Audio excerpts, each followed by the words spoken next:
مشاهدينا برحب فيكم. إطلالة غير تقليدية لمطربة خليجية اختارت صحبة آلة الجيتار على خشبة المسرح لتقدم تجربتها الغنائية الخاصة يلي لفتت الانتباه وأثارت موجات من الجدل تجاوزت الوسط الفني إلى جمهورها من الشباب يلي منحها الثقة والحق بالتعبير بأسلوبها الخاص عن نفسها وعن جيلها أيضا. غنت يا تاما ويش كنت أبى أقول وحبيب الصيف وليش تسأل وغيرها الكثير من الأغنيات الناجحة. عم بحكي عن المطربة الإماراتية شمة حمدان ضيفتنا باستوديو اليوم على الحرة. أهلا وسهلا فيك شمة. يا هلا فيك. حابة أقول للمشاهدين أنه تحت الهواء قلتي لي قول ويش كنت أبى أقول، قلتي لي قوليها شو كان بدي أقول باللبناني بس أنت صح. صح قلتينا صح. شرفتينا ونورتينا. الله يخليك. أنت من الأشخاص اللي عمرك الفني وحتى عمرك الحقيقي ايوه كثير أصغر من شهرتك. الحمد لله. يعني إلك سنتين ثلاثة بالوسط؟ سنتين تقريبا، سنتين ونص كملت في الوسط الفني وما كملت ال20 سنة؟ كملت ال20 ان شاء الله، الحين بدخل ال21. 21 وقع المايك ما تحمل صوتك.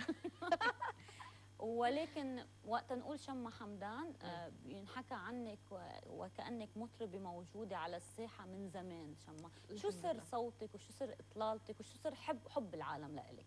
طبعا أول شيء أحب أمسي عليكم وعلى جمهوري. طبعا هالأسئلة كلها أحب الجمهور هو اللي يقول عني، أنا ما أحب أقول عن نفسي. أول شيء أنا حبيت جمهوري من أول مرة دخلت فيها البرنامج وشفت حب الناس. Arabs Got Talent. Arabs Got Talent هي في برنامج على MBC، و يعني أنا ما كنت حاطة في بالي الشهرة أبدا، الحمد لله. يعني أنا دخلت على أساس أن أنا أحب الغنى وحبيت، يعني أنا مثل ما قلت حق أبوي قلت له نفس الكلام. قلت له أبوي أنا بدخل البرنامج وبشوف شو رأي اللجنة فيني وبس وهيدا اللي بدك بس أنا هاللي كنت أبغى. فأبوي أول شيء كان رافض الموضوع أن أنا أدخل البرنامج. فأنا قلت له أبوي أنا أسوي اتفاق معاك. قلت له أبوي أنا إذا وافقوا علي في البرنامج بنسحب. يعني أنا بس كنت أبغى أشوف رأي اللجنة فيني، إذا أنا يعني صوتي حلو واللجنة حتقبلني ولا لا. هي بس يعني شيء شخصي بينك وبين حالك كان. فأبوي قال لي متأكدة بتنسحبين؟ قلت له هي بنسحب، بس أنا بس أشوف رأي اللجنة فيني وبطلع من البرنامج. طيب وقت عرفتي إنه اللجنة فيك؟ من أول ما وافقوا علي أكثر إنسان شجعني هو أبوي. حلو كثير. يعني تعرفين هو حب الموضوع يعني تعرفين الموضوع كان كبير بالنسبة لي. ما كنت أنا يعني ما كان حمل كبير لي، يعني إن أنا الناس هيلا كلهم كانوا يحبوني، فما كنت أعرف كيف أنا أعطيهم الأفضل. بعدين أنت أخذتي إشادة كثير حلوة من نجوى كرم بأول ظهور إلك، أشادت كثير بصوتك. يعني هيدي المسابقة قد ايه حفزتك انه لا انا بدي اتابع، لا بدي الشهرة وبدي النجاح والله العظيم وبدي اكون موجود. يعني صراحة البرنامج له فضل كبير كبير كبير علي، من ناحية الستاف، من ناحية اساتذتي نجوى كرم والاستاذ علي والاستاذ ناصر. يعني هم اكثر ناس شجعوني، هم اكثر ناس خلوني انا يعني تكون طموحاتي اكبر من البرنامج. انت كان اخذتك ظهور واحد على خشبة المسرح مع هالجيتار لتصيري نجمة بلا البرنامج. يعني انت اول ظهور طلعتي فيه صار عندك فولورز بالملايين يمكن. يعني ما كان في داعي اصلا تكملي البرنامج. لا انا ما انسى افضال البرنامج ابدا، يعني لين اليوم ولين بعد ان شاء الله طول ما انا في المجال الفني بتم اذكر افضال انت خريجة هيدا البرنامج. افضال البرنامج هذا علي. طلعتي امام كل العالم مع الجيتار. بنت خليجية عمرها 18 سنة أو 17 سنة مع جيتار عم تغني خليجي، مش كتير الحالة مألوفة. قد ايه انتقدتي؟ قد ايه حبوكي بالبداية؟ قد ايه انتقدوكي انه ليه الجيتار الحالة هيدي كيف وصفوكي فيها؟ طبعا كنت شيء غريب عجيب. أنا كنت بالنسبة للوطن العربي إن شيء غريب، إن خاصة أكثر شيء يعني لاحظوه ان انا بنت اماراتيه اطلع اغني بجيتار. جتني انتقادات وايد.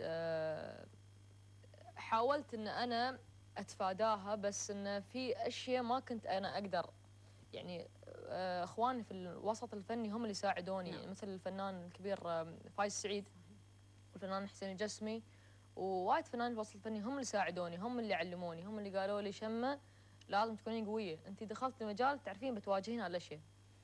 ف يعني انا في انتقادات بالعكس يعني زيدت مني، انا في اشياء وايد تعلمتها. حلو. في فرق يعني من بين انا اول ما دخلت وفي فرق بين الحين. طيب آخر أعمالك كان ليش تسأل ليش تسأل؟ مع فايز، ألحان فايز السعيد. نعم. كيف أصدق هالأغنية؟ قد إيه أنت راضية عنها؟ وليه بعد لهلا ما شفنا فيديو كليب لشمة؟ جاوبينا على السؤالين. أغنية ليش تسأل كانت تقريبا إماراتية، يعني خاصة الأكسنت اللهجة كانت إماراتية، لأن أنا ما عندي أغاني إماراتية فحبيت أسوي شيء حق جمهوري الإماراتي خاصة. والفنان فايز سعيد هو اللي لحن الكلمات، كانت من كلمات الشاعر طموح. والأغنية لها أصلا وايد حلوة، يعني أنا كنت أباها حق الإماراتيين سبيشالي، ولكن انتشرت خليجيا. انتشرت خليجيا الحمد لله.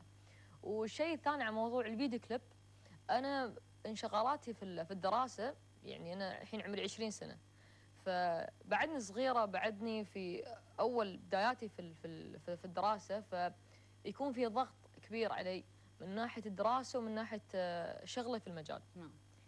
فاحاول بقد ما اقدر ان انا اوازن بين الشيئين ولا اقصر في الأولوية لشو؟ انا السؤال هذا ما اجاوبه لان انا احب الفن، ما اقدر اقول اولويه للدراسه. يعني انت يعني شمة عم تدرس وتاخذ الشهاده لتحطها على جنب وتتابع بالفن. هي بس انه لازم تكون في شهاده، يعني انا تهمني الشهاده. نعم. بس في نفس الوقت ما اقدر يخيروني بين الدراسه والمجال الفني. ما حدا حيخيرك، بدنا نسمع صوتك. شو تسمعينا؟ ليش بسمعكم اغنيه ليش تسال. ليش تسأل عن غيابي وانقطاعي؟ غبت بمزاجي ولي رجع قريبة، لمزاجي ولا عصا موج شراعي، واللي في بالي أجيبه راح أجيبه. كل من في حياته له مساعي، حد ياخذها بطوعه غصيبه، وانا اخذت اللي ابي والوقت واعي، والزمن ما يوم حطاني في جيبه. حلو. بتكتبي وبتلحني وبتغني، ما عم تطرحي حالك لا كاتبه ولا شاعره، بس لا كاتبه ولا ملحنه، بس لحنتي اغنيه كان. لحنت اغنيه كان، ويعني ما كنت حاطه في بالي ان انا اراوي الناس ولا الفنانين ترى انا لحن واللي حاب يشتغل معي. انا يعني انا ما احب حد يقول لي لحني شمه لحني هالقصيده. نعم. انا لحن على حسب مزاجي، يعني على حسب الكلام اللي اشوفه احبه والحنه. فلأن طلبوا مني كذا فنانين في المجال الفني، وكنت أقول ما أقدر أنا ألحن لأن يقولوا لي لحني، فأنا ألحن أكثر شيء. هي منا مهنتك، هي أيوة شيء منك أنت. هي الشيء الثاني أغنية كان لحنتها، كانت لي قصة مع الأغنية هاي، فاللحن هذا يعني لي وايد لأن أنا لحنت يعني حسيتي فيه بطريقه معينه. بالضبط. فالحمد لله يعني اغنيه كان وايد نجحت في الخليج. حتطرحي حالك كملحنه قريبا ان شاء الله؟ حتلحني لاحد اهم الفنانين على الساحه. نذكر اسمه ولا نذكر؟ انا بدي انت تعطينا المعلومه. ان شاء الله بتكون لي اغنيه حصريه خلال الفتره القادمه ان شاء الله مع الفنان الكبير والراقي واللي انا من اشد المعجبين فيه، الفنان ماجد المهندس. إن شاء الله بتكون لي أغنية معاه، بتكون من ألحاني ومن كلمات الشاعر اللي يعني الصراحة هو أستاذي، يعني وايد أتعلم منه أنا في المجال، هو الشاعر أحمد الصانع. طب شو اللي بخلي ماجد ياخذ أغنية من شمة ألحان؟ يعني هل هو سمع ألحانك؟ كيف صارت؟ الموضوع هو الشاعر أحمد الصانع علاقته طيبة مع الفنان ماجد المهندس، انا كنت ملحنه كلام من كلمات احمد الصانع. فاحمد الصانع يوم انا خلصت الاغنيه هو سمعها ماجد. هي على اساس الاغنيه كانت بتكون لي انا. لا إلك. فسمعها ماجد، وماجد حبها، قال قول لشيماء ما تنزلها، انا بنزلها بصوتي. واكيد انت رحبتي بالموضوع. اكيد اكيد انا سعدت جدا يعني بهذا الموضوع. يعني اكيد ما ابغى الاغنيه لي اذا بتكون لماجد المهندس. حلو تطرحي حالك على الساحه كملحنه. اكيد اكيد. بال2000 نحن نهايه 2014 2015 على الابواب، شو الجديد اللي عم بتحضريه من بعد ليش ان شاء الله انا عندي سنجل جديد ان شاء الله بينزل خلال الاسبوع القادم. الاحد ان شاء الله، او يعني بس ان شاء الله خلال الاسبوع القادم. هو انا اعلنت عنه من زمان، بس صارت لي ظروف مع موضوع التوزيع وهالمواضيع، فانا وايد اسفه لكل الناس اللي تريوا الاغنيه. انا كنت المفروض انزلها قبل اسبوعين. نعم. فتاخرت الاغنيه، وان شاء الله انزلها ان شاء الله من الاحد.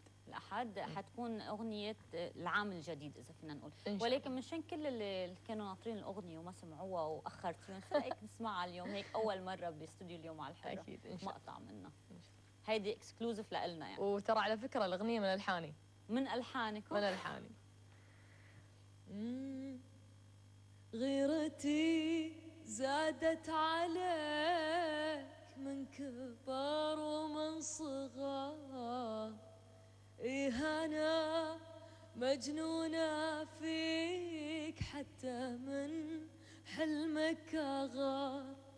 غيرتي زادت عليك من كبر ومن صغار، إيه أنا مجنونة فيك حتى من حلمك أغار.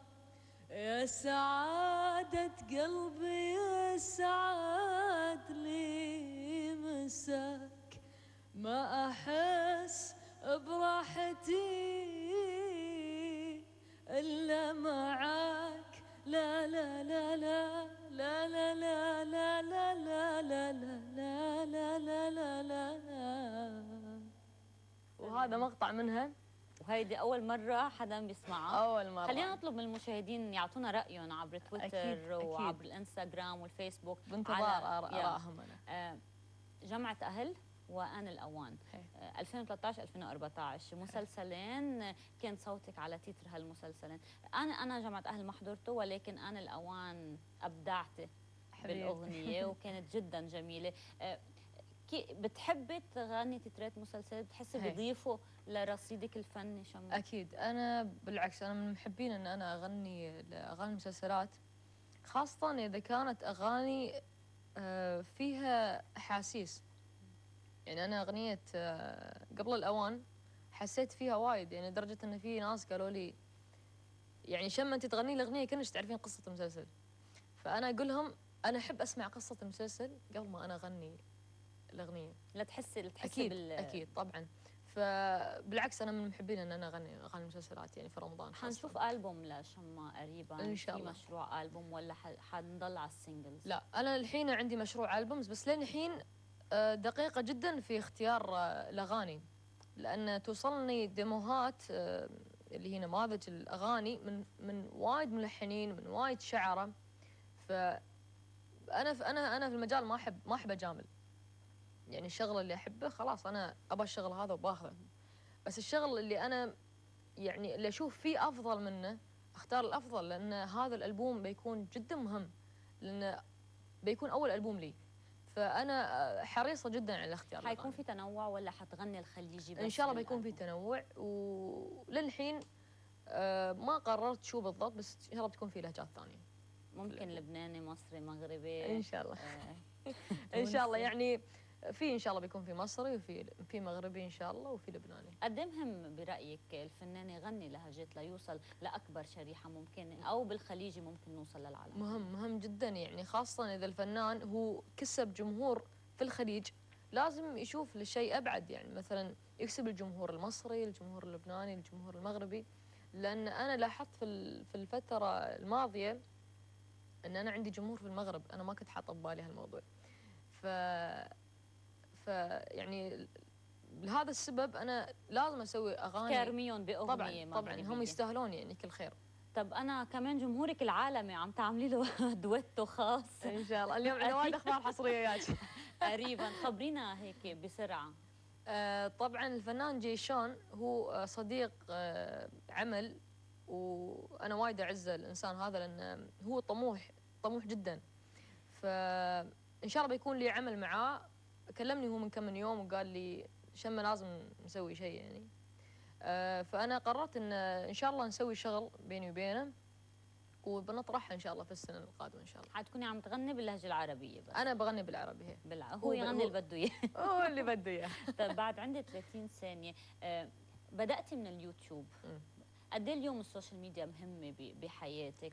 15 سنه لليوم السوشيال ميديا وايد مهم بالنسبه لي، بس اليوتيوب ما قمت استخدمه كثر قبل، لانه خلاص انا عندي الحين تلفزيون، عندي كونسرتس، ف يعني تويتر وانستغرام انا متابعتنا اول باول عشان المواضيع هاي. شمة حمدان، بدي اتشكر وجودك معنا وكل التوفيق، وان شاء الله تضل هالضحكه على وجهك. الله يخليك. مشاهدينا، المزيد من الفقرات الاخباريه والمنوعه بعد فاصل قصير، كونوا معنا.